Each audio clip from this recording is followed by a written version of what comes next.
कुरान पढ़ अदा तू, कुरान पढ़ अदा तू, दिल जो करार आ।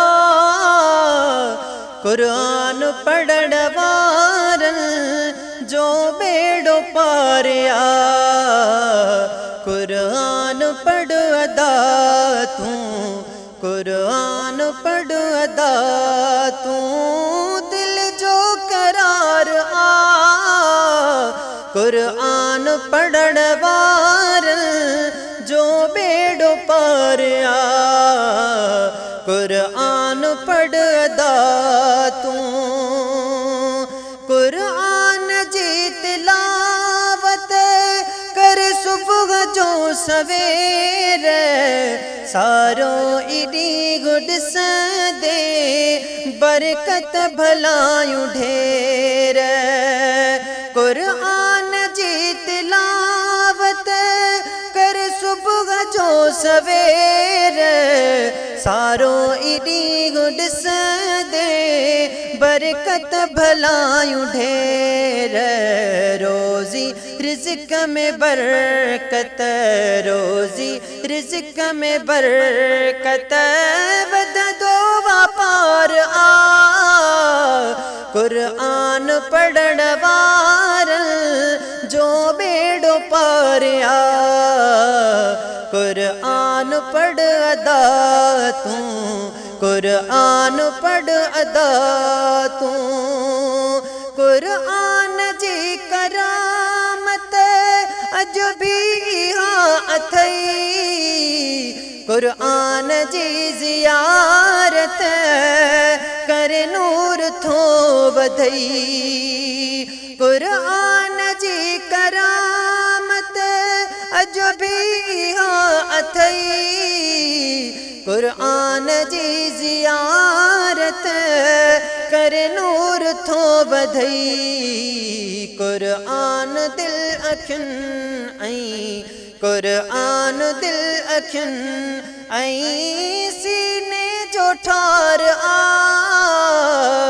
कुरान पढ़ण वारन जो बेड़ो पार आ।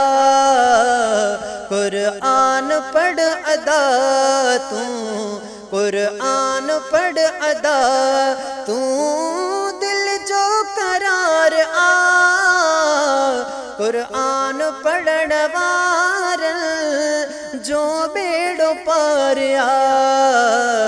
कुरान पढ़ अदा तू।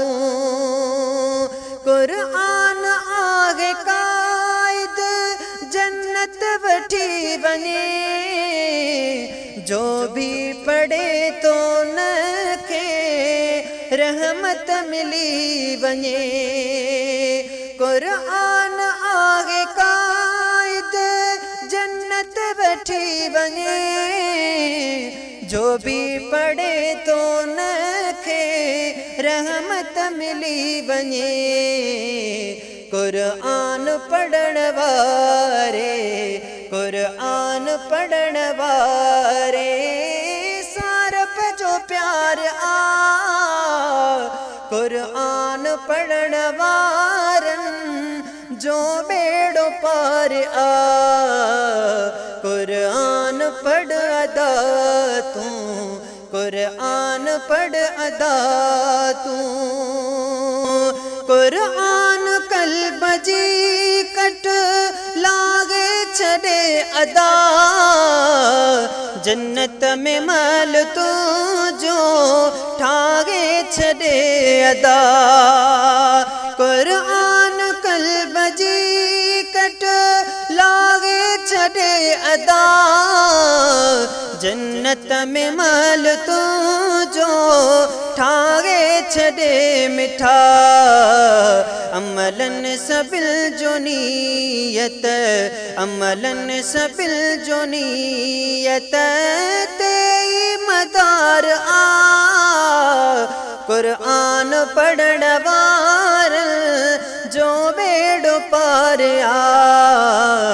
कुरान पढ़ अदा तू, कुरान पढ़ अदा तू, दिल जो करार आ।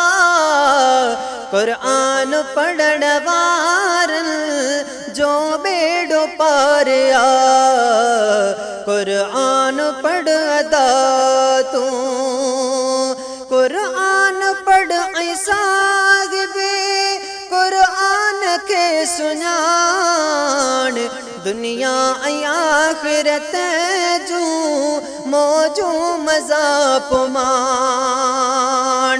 कुरान पढ़ ऐं साहिबे कुरान के सुञाण दुनिया ऐं आखिरत जूं मौजूं मज़ा पुमाण कुरान काफ़रन ले कुरान काफ़रन ले रब जी तरार आ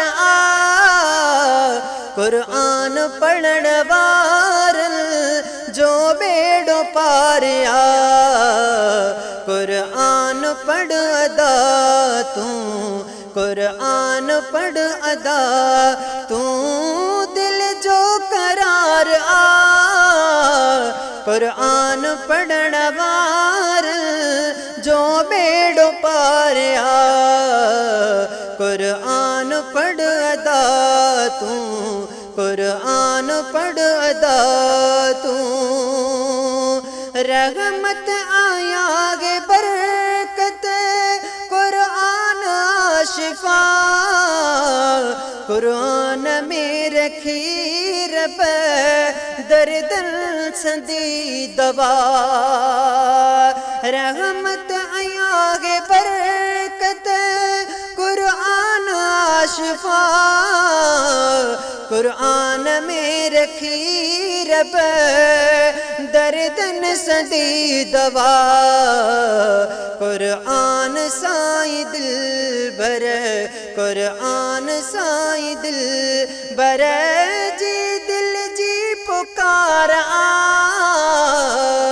कुरान पढ़ण वारन जो बेड़ो पार आ कुरान पढ़ अदा तू कुरान पढ़ अदा तू दिल जो करार आ कुरान पढ़ण वारन जो बेड़ो पार आ कुरान पढ़ अदा तू